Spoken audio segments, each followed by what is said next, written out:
Because what I saw is going to be a time of turbulence and serious challenge for believers.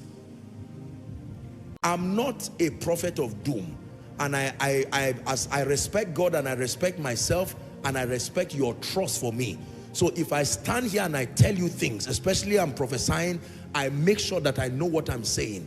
I saw something about next year that will make you need this message, because what I saw is going to be a time of turbulence and serious challenge for believers. I'm not a prophet of doom. My teaching grace is enough for me like that. I mustn't prophesy. But if I open my mouth and I tell you something, you just believe it. So don't ignore when you see God bring things like this. He's redeeming the future. There is something he has seen. You see that now. I saw many people folding their companies, and people, both father and mother, losing jobs at the prime, not even knowing what to do. PTA meetings happening, and teachers are saying, you cannot drive our children. Why don't you structure the payment? When I saw that thing, my heart, I said, God, what is the meaning of this? When God shows things like this, it's not to put fear, but he's showing it so that believers can be prepared. Now you have something on ground. God has shown you mercy. I wish I had the time. I would have taught you on financial carelessness. There are people who are going to spend everything God gave them this December and then suffer by January. Hear this, servant of God, don't. There is nowhere written in the Bible that if you don't eat cow and chicken, you will not commemorate the birth of Jesus. Live a modest and a decent life within your means. Are we together now? Remember the dream of Joseph. 7 years of plenty. If you have the money, fine, you, God bless you. But for many of us, who, especially those that the year has been rough, there is a mindset people have that once it is Christmas, burn everything you have, finish all the money, live a fake and a false life, carry your family and go around the world, and then return back and suffer. That's not a wise bargain. For someone, God is helping you to now begin to be frugal. Another thing I would have thought about is living a fake life. One of the major reasons, a fake life is very expensive. Write it down. A fake life is very expensive. It takes so much to fund a fake life.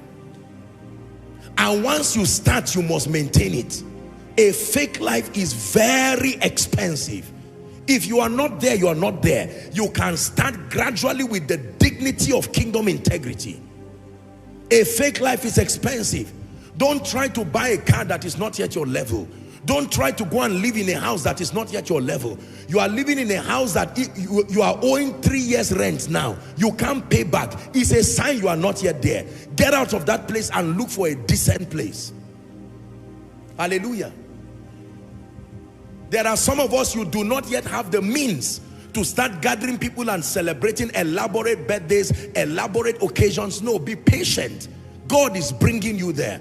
Even for schools, as much as I would want you to educate your children at the highest level, you must be wise and keep them within your budget. Find the best school that your budget can afford. If your child is on scholarship, that is fine. Otherwise, find the budget, the school that your budget can afford. But by all means, Koinonia, please hear me. Great disaster is going to befall many. And there are many who will begin to tour the corridors of compromise because of this finance thing. I shall not want is not just a prophetic declaration. It is a declaration that comes with responsibilities. And the responsibility is learn all you can. Now that God has given you a good job, don't waste your salary that is coming. Learn all you can about investments. Are we together now? Meet intelligent people with integrity who know what they are saying. Not people playing games all around the internet, deceiving and fooling people. Don't fall prey to some of these things. Seek counsel. There are 5 kinds of investments you must make in your life.